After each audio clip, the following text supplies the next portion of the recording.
Amma Mozi da za ka haƙura ka daina shaye-shayen nan wallahi da ya fi maka. Mun fi shekara ina jawo maka hankali akan wannan abin, ya kamata ka daina. Oh shit! Ni ko, da za ka gane ko, da ka kyale ni na fila rayuwata, na ɓoye kaina ne fa ko, na ɓoye ne na zo nan saboda in fila kaina. Amma gaba ɗaya ka zo ka takura min ka matsa min, ni na ga saboda kai ko, dole Allah ina ga zan bar garin nan.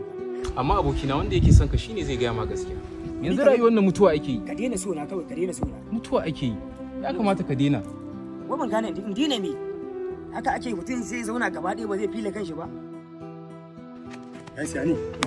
Maza. Yani. Yake cikin. Sai kuma wai wani abin mamaki ya fara an goma. Kai. Ka san ko Balali man ya mutu? Ya rasu gai Amin. Balali man ustazin nan dai? Balali man da ka sani ustazi. Ustazi dai da muka sani. Kuma a gidan gidan kuma a gidan karuwai ya rasu. Wallahi. Sannan kuma daɗin ƙarawa ina wannan yaron gagari wannan marajin maganan yaron shi kuma ya mutu a masallaci. A haba, dagare? Wai wannan yaron barawon nan da ya dame mu a Shi dai abokina ne fa. abokin naka dai. Shi dai da nake Ka gani. daina magana sata, abokina ne. Ustaz kuma ya mutu a can? A can. To ka gani ko? Ka ga abin da nake gaya ma ko? Sai ku yanke wa mutum hukunci. Ka ga ustaz ne shi fa, an san shi ustaz, amma ya je ya mutu a gidan karuwai. Amma aboki na wanda ake nufin ake ganin tight muke da shi fa ake cewa wai gagare ya gagari kowa. Dakata. To ai baka bari na ƙarasa maka gaba ɗaya labarin ba. Shi Balali man da kake ji da kake gani, da kaji an ce an kama shi a gidan karuwai.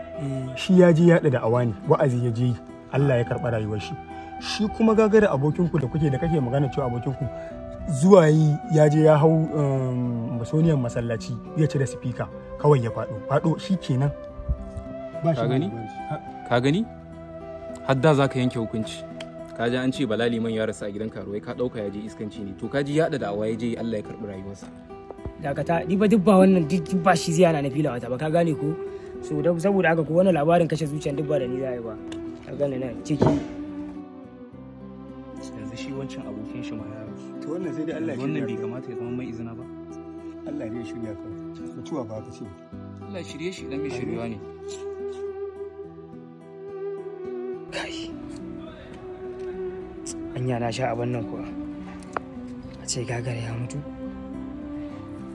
Ai ban ma fara jin abin nan ba sai yanzu.